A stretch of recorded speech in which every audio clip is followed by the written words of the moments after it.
Goeienaand en baie welkom by nog 'n episode van Praag TV. As jy nog nie op die kanaal ingeteken is nie, maak gerus so. En moenie vergeet om ook op die klokkie te druk sodat u kennisgewings van toekomstige video's mag ontvang nie. Nou ja, vanaand se onderwerp is geen Medusas op die preekstoel asseblief. Nou dis 'n taamlike provokatiewe titel wat ek aan hierdie video gee. Ek hoop nie te veel mense gaan daar ontsteld wees nie. Maar daar woed 'n ewige polemiek rondom die gereformeerde kerk se besluit om geen vroue predikante op die preekstoel toe te laat nie, as ook nie vroue as ouderlinge nie. Die vroue mag wel diakonisse wees in die kerk, want as 'n diakones, wat die vroulike vorm van 'n diaken is, beklee hulle nie eintlik 'n werklike ampts of posisie binne die kerk nie. En daarom word dit nie deur die Bybel verbied nie.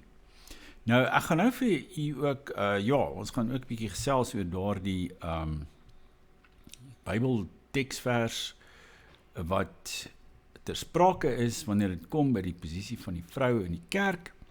Dit kom uit 2 Timoteus 1, meen ek. So ek sal dit nou vir u lees. Maar in hierdie video gaan eintlik so 'n bietjie ook in die verre uithoeke van die satanisme aan die Universiteit van Pretoria. Ons gaan dit ook 'n bietjie dit bestryk as dit ware, of dit verken, want hierdie hele gesprek rondom die kerk en die Afrikaanse kerke, die susterskerke en die teologiese afwykings en uitwasse wat daar tans rondom ons woed, is geweldig aktueel oor die afgelope paar weke, en vandat ek nou verlede keer ook verwys het na meneer of dominee Jan Lubbe, die moderator van die NG Kerk, het daar nog verdere artikels verskyn of verdere polemieke daar rondom, as ook nou hierdie huidige polemiek rondom die gereformeerde kerk. Ek wil ook verder gaan en kommentaar lewer op die NG Kerk, want dit soos dit vir my lyk, en ek sê dit ook iewers in my dit lyk vir my so asof die NG Kerk eintlik op 'n glybaan na totale dekadensie verkeer. En ek weet nie, my vrou het vir my gesê, moenie bekommer nie, oor 10 jaar gaan hulle die kruise in die NG Kerk onderste bo draai, en dan gaan hulle satanisme vanaf die preekstoel predik of verkondig. Ja, nee, dis nie heeltemal so ver gesog nie, as ek sal nou vir die verduidelik wat aangaan ook op akademiese gebied, sover dit satanisme in die godsdienstwetenskap in ons land betref. Maar voordat ek nou by dit alles uitkom, en ook waarom ek dink ons die doppers met hulle besluit, hulle het nou 'n streep hierso in die getrek, en gesê tot hiertoe en nie verder nie, ons gaan nie vroue toelaat as amptdraers van die kerk nie. En hulle regverdig dit skriftuurlik, en ek dink hulle is heeltemal korrek, en ek dink ons moet hulle daarom daarmee ondersteun, daardeur ondersteun. Dis nie te sê dat ons anti-vrou is of enigiets, wat ek anti-vrou is nie, ek was nog nooit my lewe disrespekvol teenoor vroue of wat ook al nie, maar ek voel, ek sal ook verduidelik, in die situasie waarin ons tans verkeer, sowel Afrikaners as in die breër westerse wêreld, is dit nodig dat daar weer struktuur gegee moet word aan die gesin, en ook aan ons samelewing en aan ons volk, sodat ons hierdie geweldige moeilike tyd kan oorleef, en anders gaan ons eenvoudig net uitsterf. Maar nou voordat ek by dit alles kom, wil ek net, terwyl ek nou, ek het nou gesê, ek het 'n hele spulgoed gelees die afgelope dag of 2. Onder andere, ja, selfs 'n ding deur 'n sekere Jean Oosthuizen met die titel Die opkoms en ondergang van die NG Kerk.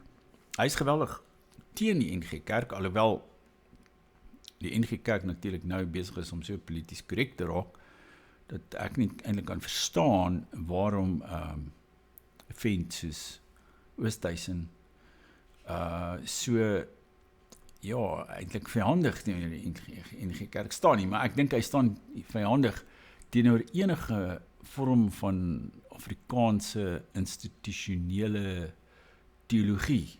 Hy is eintlik 'n dekadent en hy bepleit die ondergang van die Afrikaanse kerke.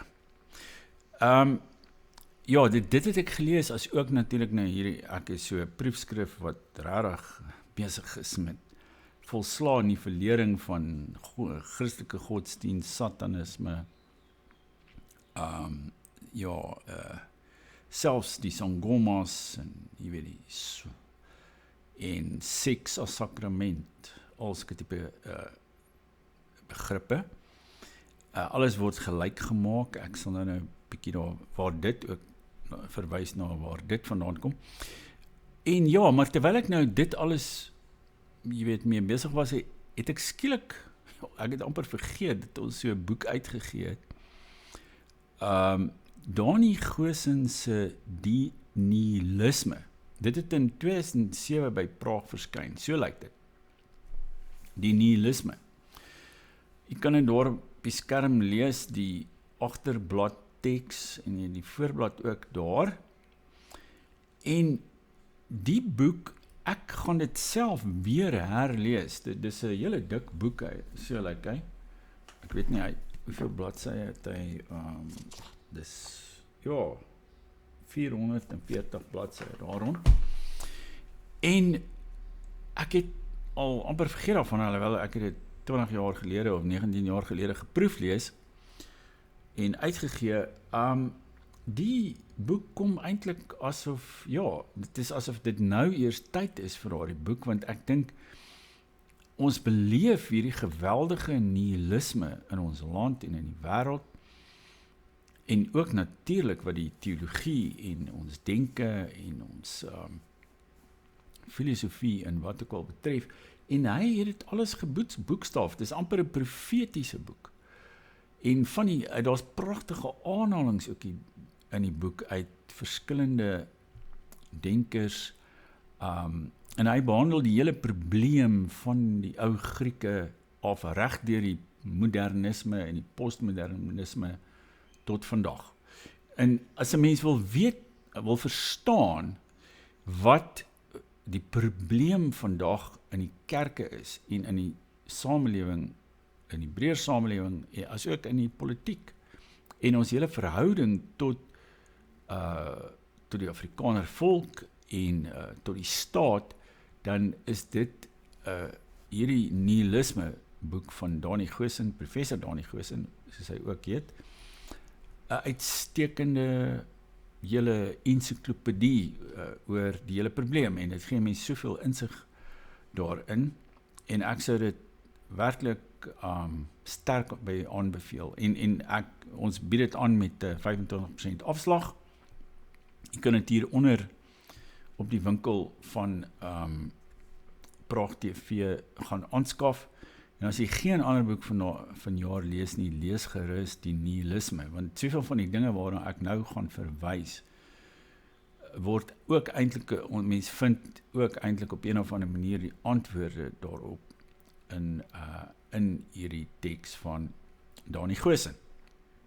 Maar nou kom ons val weg met hierdie waarom die gereformeerde kerk eintlik reg is. Ek praat ook daar van die uur van die nihilisme en waarom die doppers ons steun verdien. Ek het 'n hele stuk geskryf van amper 2000 woorde en wat ek eers sal publiseer. Ek is nog steeds besig om te werk aan my Substack om vir artikels daar te plaas wat jy kan lees en van my vorige geskrifte. waarna ek ook verwys het op hierdie kanaal, maar hopelik sal dit een of ander tyd hierdie week begin gebeur, maar ek is ook maar besig met allerlei. Maar nou ja, ek het nooit gedink dat ek sou saamstem met die gereformeerde kerk in die opsig nie, maar dit maak vir my geweldig sin dat vroue nie tot die ampt van leraar of ouderling in die gereformeerde kerk benoem behoort word nie.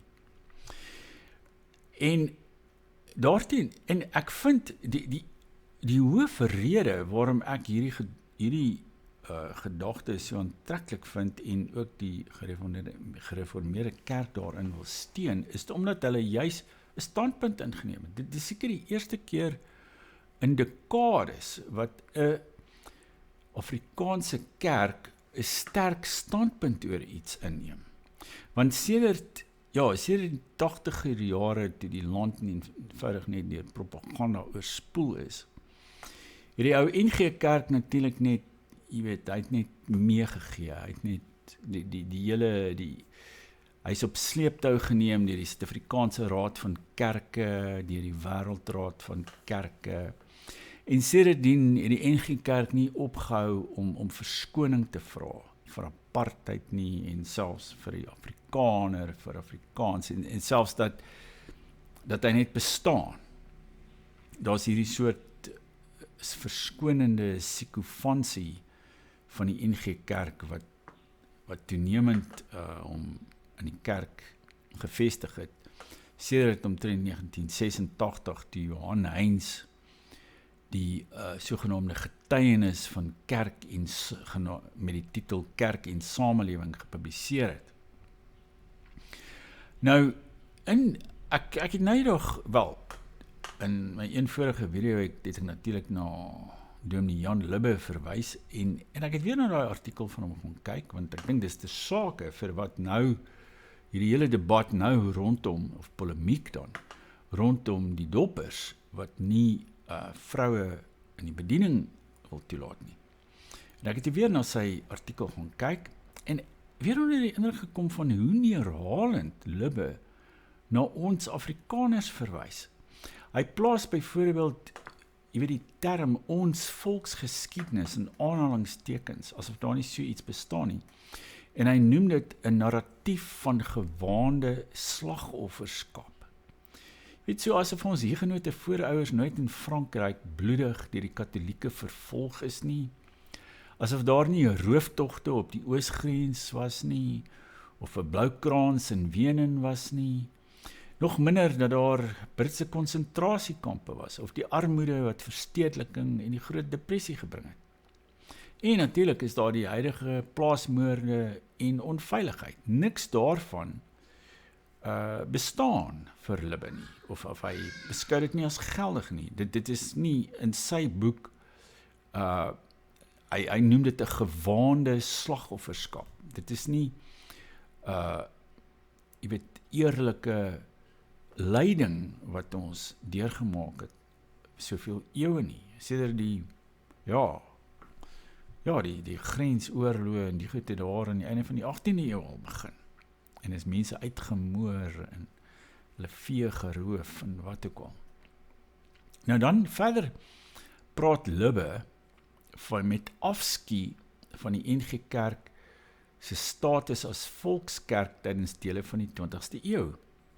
En hy praat ook van dat die NG Kerk destyds eintlik die onstuitbare gang van die geskiedenis, dat die NG Kerk weerstand gebied het teen die onstuitbare gang van die geskiedenis. Dis die term wat hy gebruik, die onstuitbare gang van die geskiedenis. Nou, jy weet, in my boek is dit Marxisme-Leninisme. Jy weet, daar's hierdie term in die Marxisme, historiese determinisme, dat, jy weet, die geskiedenis is veronderstel om te neig na kommunisme, en binnekort gaan, en dis die voorspelling van Marx en Lenin en Engels en wie ook al, dat uiteindelik gaan die hele aardbol kommunisties wees, want daar is 'n wet van die geskiedenis wat dit bepaal. Dis 'n wetenskaplike wet wat deur Marx en Engels vasgestel is. Die onstuitbare gang van die geskiedenis. Nou, Libbe het op een of ander manier, ek weet nie of hy die klok gehoor het, nie weet waar die bel hang nie, maar hy het op een of ander manier daarop vasgehaak. Die onstuitbare gang van die geskiedenis. Maar daarteenoor dink ek, daardie hele teorie is eintlik ongeldig, as ongeldig bewys. Die hele wêreld het nie kommunisties geraak nie. Trouwens, die hele Oos-Europa het in opstand gekom teen kommunisme. En vandag bestaan kommunisme net in enkele lande ter wêreld, miskien ook in Suid-Afrika, waar daar, ja, ons is nog in die vroeë fase daarvan, maar daar is mense wat wil hê daar moet 'n harder, strenger tipe kommunisme in ons land ontketen word. Maar die mense wat die geskiedenis maak, is gewoonlik mense met moed en durf wat bereid is om 'n standpunt in te neem. Soos nou die gereformeerde kerk in Suid-Afrika, ongeag die gevolge.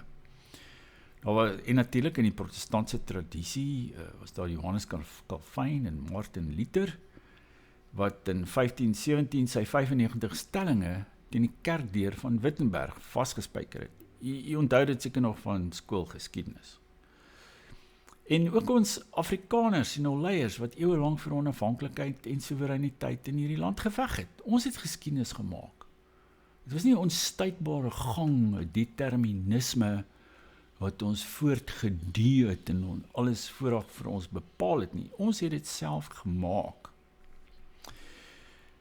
Ja, dis word die NG Kerk se hele onlangse geskiedenis gekenmerk deur 'n soort blinde konformisme. Hulle is eintlik maar net besig om die Suid-Afrikaanse Raad van Kerke en die Wêreldraad van Kerke slaafs na te volg. Hulle wil in pas bly met die eie tydse dekadensie, losbandigheid, feminisme en selfs nihilisme. Daardie term van Dani Goosen, en dit is ook eintlik iets wat mense ook in Nietzsche aantref. Ons gaan nou 'n bietjie praat oor wat presies nihilisme is.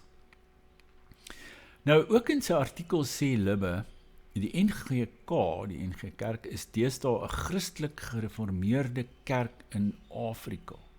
Konfessioneel en kontekstueel. Wat verder en dan nog aanlang oor lyding, oor menseverhoudinge, oor lieflik en seksualiteit, oor ander godsdienste, oor die toekoms van ons planeet, sluit aanhaling, begaan is. Ja, dink net aan al daai dinge, Christelike gereformeerde kerk in Afrika. Nou hierdie in Afrika impliseer myns insiens een of ander vorm van afrosentrisme, en as ons nou dink aan hierdie proefskrif waaroor ek nou so geskeer het, waar daar ook sprake is van, jy weet, ons verhouding met die Sangomas, die voorvaders, dan het dit so 'n afrosentriese geurtjie, daarby, in Afrika. En dan oor die ander godsdienste, wat enigiets kan wees, jy weet, dit kan in hierdie proefskrif, word daar gepraat van die voodoo-rituele van Haiti. En daar word ook gepraat van hierdie idee van wat magiese seks of iets van die aard, dat daar sulke rituele is, waar tydens, ja, daar nou allerlei erotiese dinge plaasvind. Dit alles maak deel uit van die hele spektrum van ander godsdienste wat nou deur sommige van hierdie teoloë en navorsers verken word en wat besig is om, lyk dit my, so stadig aan die kerk te infiltreer. Nou, dis alles dinge wat 'n mens kontekstueel, soos Libbe nou sê, kan lees as 'n oorgawe aan die magte van politieke korrektheid, as ook natuurlik aan ons liewe ANC, owerheid, met sy skynheilige ideologiese slagsbreuke, waar agter korrupsie en naakte magsvergrype verdiesel word.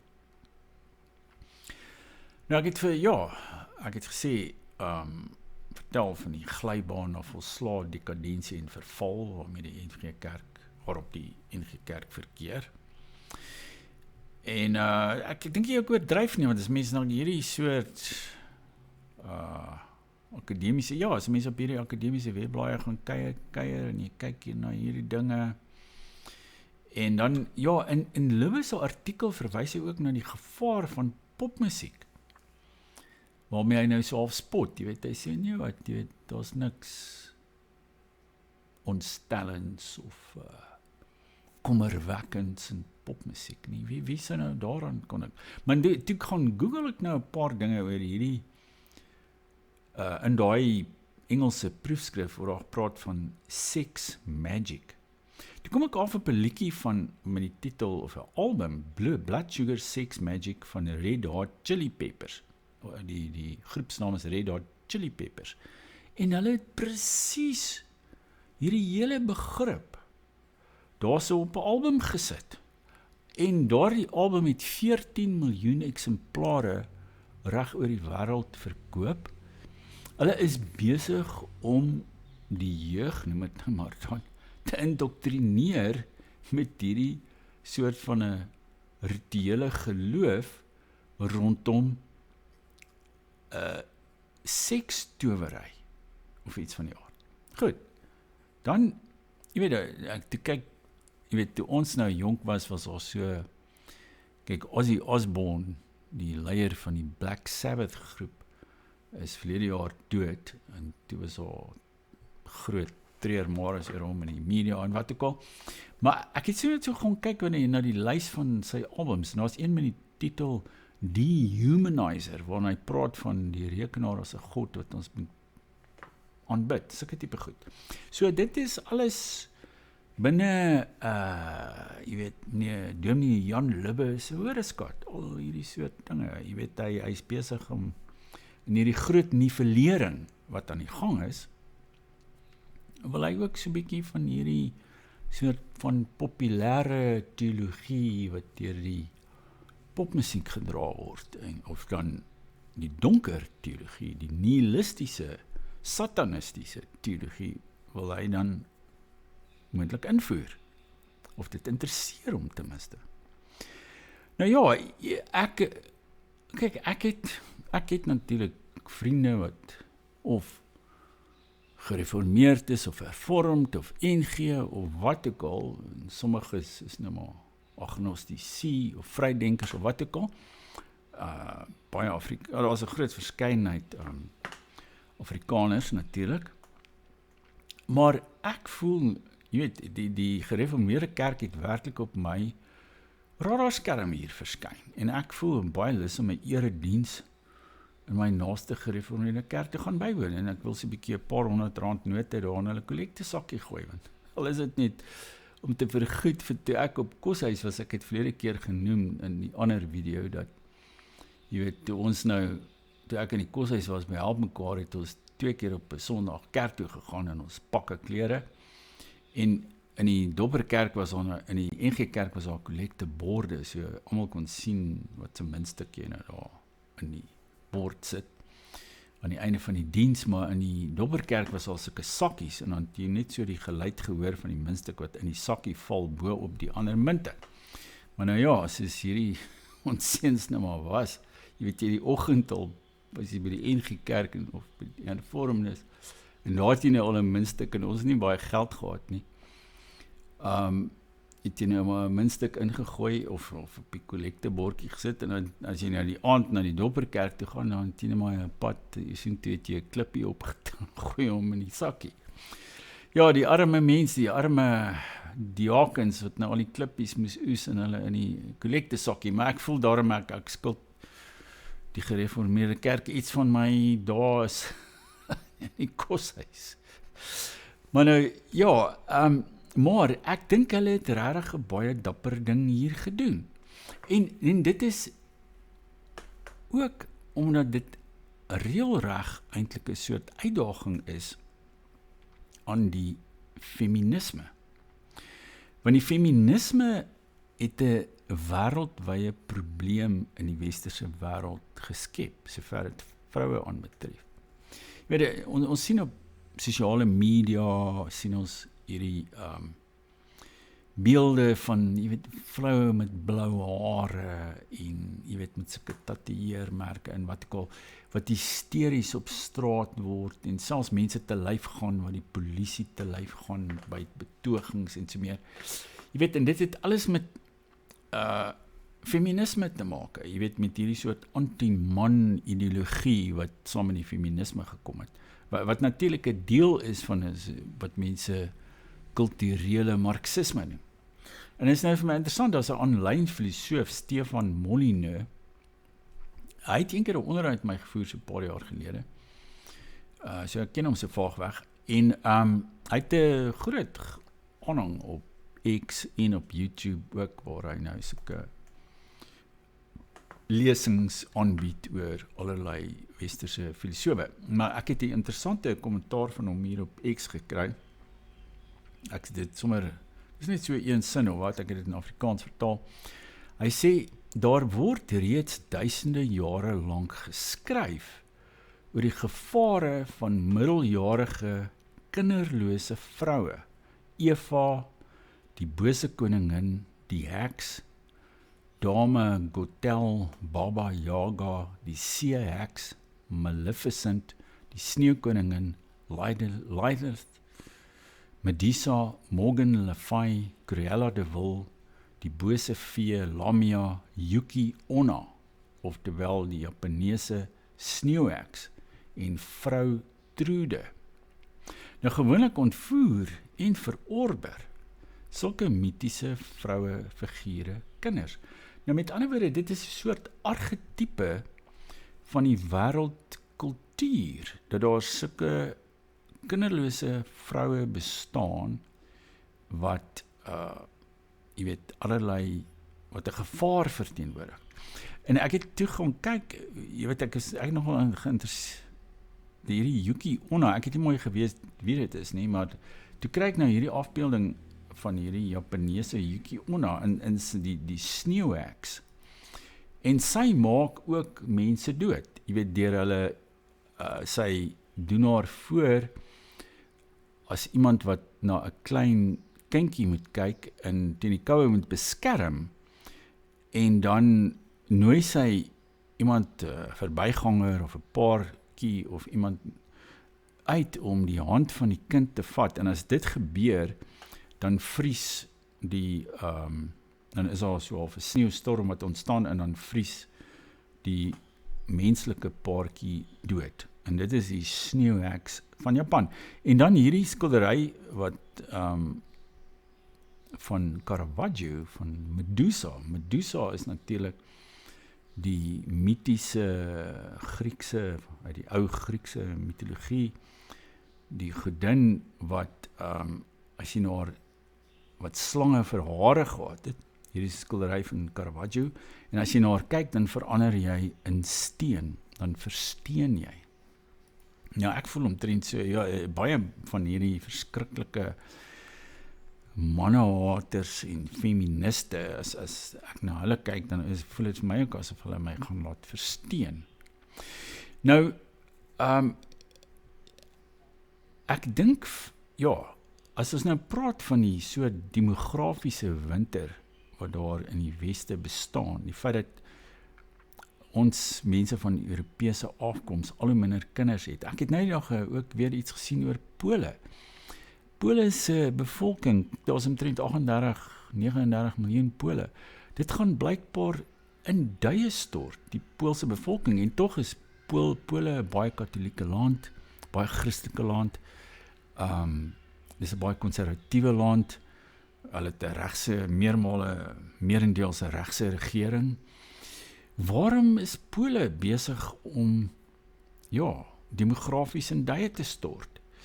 En ek skryf dit toe juis aan feminisme, wat hierdie gedagte geskep het, dat, nommer 1, is die vrou nie 'n vernoot van die man nie, sy is in mededinging met die man, en tweedens, sy moet haarself uitleef in 'n beroep, of, jy weet, sy moet haar lewe lank in 'n vergroot maatskappy of werk, of wat ook al, en sy moet nie, en kinders is die laaste item op haar prioriteitslys.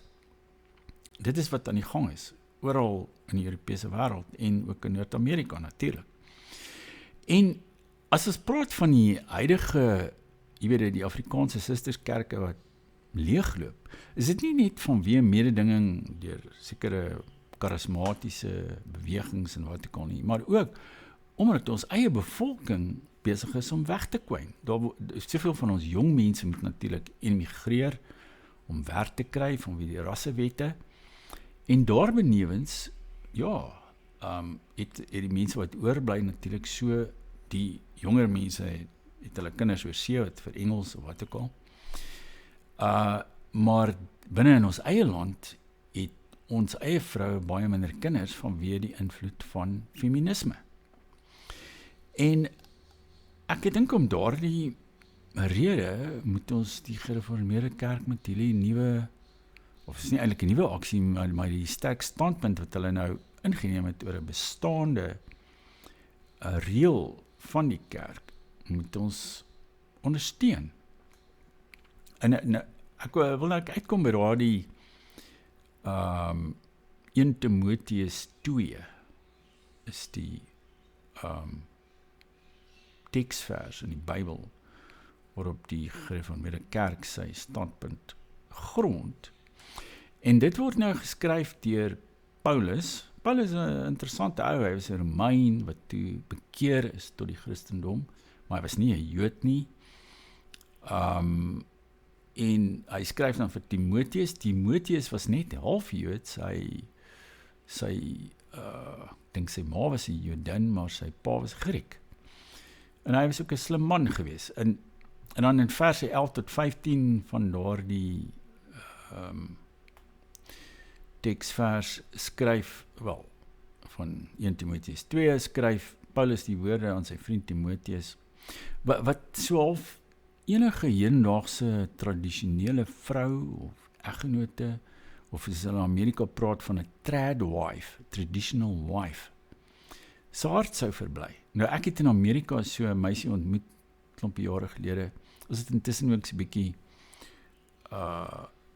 gekorrespondeer op Facebook en wat ook al, sy bly daar iewers in die Middeweste van Amerika, en sy is getroud en sy maak, en sy, aanvanklik toe ek haar ontmoet het, was sy nog nie getroud nie, maar sy het 'n vriend gehad, en hulle toe getrou, en hulle het getrek na 'n klein dorp toe, en sy bly by die huis, sy maak al kinders groot, sy kook en bak en brou, en sy doen ook tuis onderrig vir haar kinders. Sy wy haar geheel en al aan haar taak as vrou en as moeder. En dit is 'n baie mooi meisie. Sy was eers 'n lugwaardin of iets, sy het die hele wêreld gesien.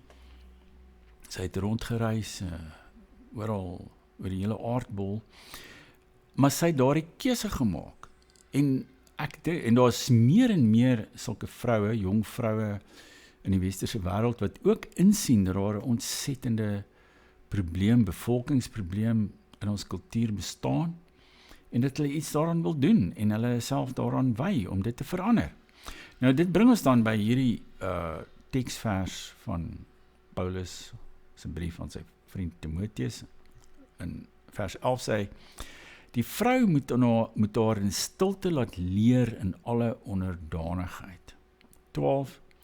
Ek laat die vrou egter nie toe om onderrig te gee of oor die man te heers nie, maar sy moet haar stil hou. Vers 13, want Adam is eerste gemaak, daarna Eva. 14, en Adam is nie verlei nie, maar die vrou het haar laat verlei en het in 'n oortreding gekom. 15, en dis my nogal die belangrike ene is, maar sy sal gered word deur kinders te baar, as hulle bly in geloof en liefde en heiligmaking met ingetoonheid. Ek herhaal daar die vers 15, maar sy sal gered word deur kinders te baar, as hulle bly in geloof en liefde en heiligmaking met ingetoonheid. En dit is helder vir ons dat daardie vers 15 slaan op die behoefte aan kinders in die huwelik, en dat die vrou gered word deur kinders te baar. Juis om daardie rede behoort vroue veral van vrugbare ouderdom nie belast te word met te veel verantwoordelikhede nie, en dit is swaar werklas nie. Dit geld sowel binne die kerk as daar buite. As ons nou kyk, nou in die populêre media, in Hollywood films of wat ook al, dit is my altyd net so goed, dat in baie van hierdie films is daar 'n vrou, wat sommer net 5 of 6 volwassene mans met die vuis platslaan. Jy weet, dit is net so absurd. Maar dit is die propaganda van feminisme en verwante geslagsideologie, wat voorhou dat daar geen wesenlike verskille tussen mans en vroue bestaan nie. Of selfs dat vroue fisiek sterker as mans sou wees. Nou, ek het ook 'n bietjie daar gaan kyk na wat Nietzsche oor nihilisme en soortgelyke onderwerpe te sê het. Hy was natuurlik op 'n manier 'n anti-christelike denker, alhoewel, en hy word nou aangehaal ook deur baie van hierdie linkse soort ateïste wat ons deesdae in Afrikaans, wat ek sien, wat deesdae in Afrikaans ons stem dik maak. Dis sulke quasi-intellektuele ondermyners van die sisterskerke. Maar hulle beskik maar oor 'n baie oppervlakkige kennis van Nietzsche, want in die eerste plek was Nietzsche gekant nie soseer teen die idee van godsdienst as sodanig nie, maar teen die verheerliking van die mens, soos dit by die humanisme en die liberale demokrasie geskied. Ek dink een van die krisisse van die liberale demokrasie in ons land en as ook elders, is juist dat dit die mens verafgod. En dis daarom dat Nietzsche hom so sterk uitgespreek het teen die nihilisme. Nou, ek verstout my om te sê dat ons vandag in Suid-Afrika die Christelike leer versaak het en eerder die mens, veral die swart mens, aanbid. Ons kniel ten minste figuurlik en nie letterlik nie voor die reusagtige sosiale realistiese standbeelde van Nelson Mandela. Nou, ek het miskien al genoem dat hier in hierdie omgewing waar ek woon, was daar eers natuurlik die William Nicol Rylaan, wat vernoem is na Dr. William Nicol, wat 'n voortreffelike dominee was en 'n eerlike administrateur. Ek meen, hy was op stadium administrateur van Transvaal. Hy het wonderlike werk gedoen. Hy het ook die Bybel in verskeie Bantu tale laat vertaal. En sy naam is afgehaal en deur die van Winnie Mandela vervang. Dis nou Winnie Mandela Rylaan. Nou, Winnie Mandela is aan bedrog skuldig bevind in die hof, as ook aan die ontvoering en aanranding van 'n kind, Stompie Sepai. Ek dink sy was selfs menepligtig aan die moord op Stompie Sepai, maar sy is nie daaraan skuldig bevind in die hof nie, maar wel aan die ontvoering, aan sy ontvoering en aanranding. Nou, is Winnie Mandela nie, pas sy nie ook die definisie van 'n heks nie? En die heks, Winnie Mandela se naam pryk nou op die straat, maar nie meer die liewe en regverdige man, William Nicol, wat nooit iemand te nagekom het nie. Nou, dit bring my nou weer terug na Dominee Jan Lubbe, moderator van die NG Kerk, wat beweer, en hier is nou 'n aanhaling, hy sê in sy artikel daar in 'n rapport, sê, daarom ag ons alle mense as beelddraers van God, waardig en deur hom geliefd, en mag ons geen vorm van rasisme, seksisme of nasionalisme wat ander uitsluit of uitbuit steun nie. Sluit aan. Nou ja, jy weet, hy is daar met al die polities korrekte terme, jy weet, hierdie aanklagte van rasisme, seksisme, wat natuurlik by uitstek die feministiese aanklag is, of dan nasionalisme is uit die bose. Enige iemand wat trots is op sy volk, of sy afkoms, of sy kultuur, of sy taal, is per definisie nasionalisties, maar dit mag jy nie wees nie. Maar nou, in hierdie selfde soort postmoderne wêreld, van die postmoderne denkers, kan 'n mens ook daai stelling van hom dekonstrueer, deur te sê, met ander woorde, as ek tot 'n bepaalde ras behoort, as ek 'n blanke is, besmet met witheid, as ek 'n bepaalde geslag het, dis 'n man of 'n vrou, en tot 'n bepaalde nasie of volk, die Afrikaner behoort, dan het God my nie lief nie. Nou dis die nuwe God wat hierdie teoloog geskep het. Hy verdra net die tussenin mens, die halfslagtige, die vrou wat man probeer wees, of andersom, en die postnasionale mens, die nie-Afrikaner, wat tot 'n universele mensdom, die menigte, behoort. Nou, ek het voorheen al, ek dink verwys, ek het ook natuurlik in my, ek meen dit ook in Averechts, in my boek Averechts het ek hele stuk geskryf oor Harte Negri se idee van die menigte, soort 'n nuwe soort linkse imperialisme, maar daar's 'n ander woord wat nou ook al by my opgekom het, en dit is die horde. Die menigte is eintlik die horde wat ons oorstroom. En as ons dink aan ons eie geskiedenis, die Nguni horde, daar so aan die ooskus van Suid-Afrika, ons voorouers het 1/3 van die Afrikaners in die Weskaap het weggetrek om aan die Khoisas se rooftogte, se plundery, geweld te ontkom. En hulle self hier kom vestig, en eers natuurlik deur Natal, waar hulle ook uitgemoor is, Bloukrans en Wenen en al hierdie dinge. Daar is hulle deur 'n ander gedeelte van die Nguni horde getuister. Ja, dit is hoe ons geskiedenis lyk, en nou is die horde iets nog verder, hulle is oral. Nou, hierdie nuwe God van die teoloog, van die linkse polities korrekte teoloog, van sommige nou die satanisme probeer voorhou as 'n nuwe godsdienst om na te volg. Hulle is dus aan die kant van die homo, ek gebruik maar die Nederlandse term, want ek hou nie baie van die Engelse woord gay nie, en die lesbier en die transmens. En dit is in 'n hoë mate waaroor die NG Kerk om deesdae ontferm.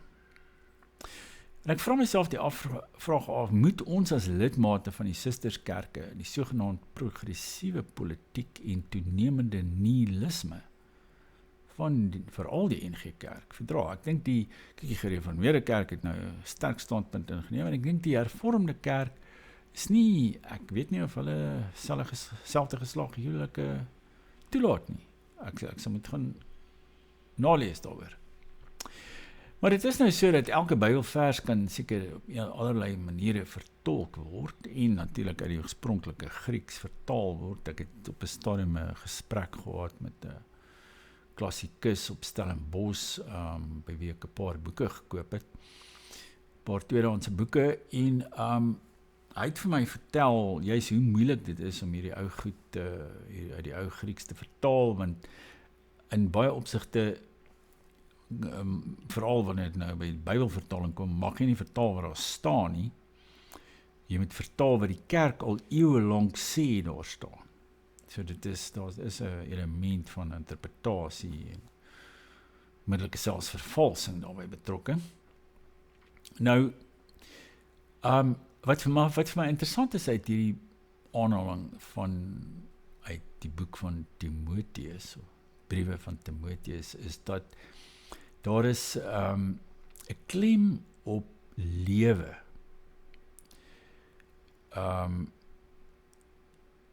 Ja, en dat die lewe van die kind is belangrik, en die vrou moet daaraan wy. Nou niet so het ek afgekom, wel dit is ek het al seker heel wat van Nietzsche se boeke gelees, maar daar was 'n aanhaling waarop ek afgekom het in die Duits, ek sal nou nie die Duits hier citeer nie, maar ek het dit sommer in Afrikaans vertaal. Nietzsche sê die valsheid van 'n oordeel is vir ons nog geen beswaar teen 'n oordeel nie. Daarin klink ons nuwe taal miskien die vreemdste. Die vraag is, in hoe verre dit lewensbevorderend, lewensbewarend, spesiebewarend miskien selfs spesie kweekend is. Nou, dis nou om te sê dat dit maak nie eintlik saak hoe ons daai Bybelvers van in Timoteus nou interpreteer nie. Wat belangrik daar is dat ons dit so moet interpreteer dat dit lewensbevorderend is. Sowel die aardse lewe as die ewige lewe. En Nietzsche gebruik hierdie woord aard in Duits, wat ook eintlik 'n vorm van 'n betekenis van spesie het, maar elders praat hy natuurlik ook oor ras, wat hy in 'n bepaalde konteks situeer. Wat ook vir my baie interessant is, want ons is eintlik besig met 'n soort oorlewingsstryd in hierdie land, soos ons weet, en elders ter wêreld ook, in soveel ander westerse lande. Kortom, dus, ten slotte sou ek sê, ons moet die lewe self beaam, sowel die lewe op aarde as die ewige lewe. Daarteenoor moet ons lewensbedreigende idees van ons afwerp. Nou ook so 20 jaar gelede of wat, was ek op 'n middag hier in Saxonwold in Johannesburg aan die huis van die voormalige redakteur van Rapport, Isak de Villiers. En ons het daar so onder 'n boom agter sy huis in Saxonwold gesit. En hy het vir my gesê, en dit was vir my nogal 'n verbasende stelling, hy het gesê, ek wil nie net 'n varkwagter by 'n bedeling wees nie. Want destyds het mense nog gepraat van die nuwe bedeling in Suid-Afrika. Ek weet nie of jy daardie term nog kan onthou nie. Nou, ek sou sê, ons moet daarteen waak, dat die linkse teoloë en sataniste en pleitbesorgers vir alle gelowe en gebruike nie van ons in ons kerke varkwagters by hierdie bedeling maak nie. Met ander woorde, dat ons almekaar net probeer konformeer by die bedeling nie. En as ons nou praat van hierdie, dat hulle alle gelowe oor dieselfde kam wil skeer en alle gebruike, jy weet, daar was in die geskiedenis ontsettende dekadente praktyke wat in die naam van godsdienst gepleeg is. Soos byvoorbeeld in Babylonië was daar tempelprostitusie. En daar was argeologiese uitgrawings wat dit ook bewys. Dat daar was sekere gebruike waar 'n vrou een keer 'n jaar moes in die tempel toe gaan en haarself daar haar liggaam gaan verkoop. Sulke tipe goed. Nou, as hierdie van hierdie nihilistiese teoloë van vandag aan ons universiteite ver genoeg gaan, dan gaan ons nou daar eindig, by Babylonië en by tempelprostitusie. Maar ek dink protestantisme, sover ek het verstaan, behels so terugkeer na die skrif, enerzijds, en anderzijds natuurlik protes of beswaar, want die woord protestant is eintlik afgelei van die Latynse woord protestans, wat beteken hy wat protesteer, optree of getuig. En ek dink dis presies waarmee die gereformeerde kerk nou besig is. Hulle is besig om te protesteer, op te tree en te getuig. En hulle het nou gesê, tot hiertoe en nie verder nie, ons verwerp feminisme en ons volg Paulus se brief aan Timoteus. En ek dink daarom, wat ook al ons mag in die breë oor ander maatskaplike kwessies mag dink, of wat ook al, net om hulle erkenning te gee aan hulle waagmoed hier, en aan hulle suiwerheid van denke, dink ek, moet ons die gereformeerde kerk in sy protes onderskraag. Nou ja, as jy tot hier geluister het, baie dankie vir die aandag. Moenie vergeet om ook op die kanaal in te teken nie, en kyk gerus na Dani Goosen se boek. Dis regtig 'n fantastiese boek, en jy kan hom kry teen 25% afslag, en as jy, ja, dit gaan nie alles vertel van die moderne denke, van ook die middeleeuse denke. Alles. Hy het alles in daai teks van hom ingesit. Dis regtig die moeite werd om daai boek op jou drok te hê. Ek sal nie sê dit is heeltemal so belangrik as die Bybel nie, maar dit is amper. Dit is soort van 'n Bybel vir ons tyd op 'n manier. Die teks van Dani Goosen. Goed, tot volgende keer, dan praat ons weer.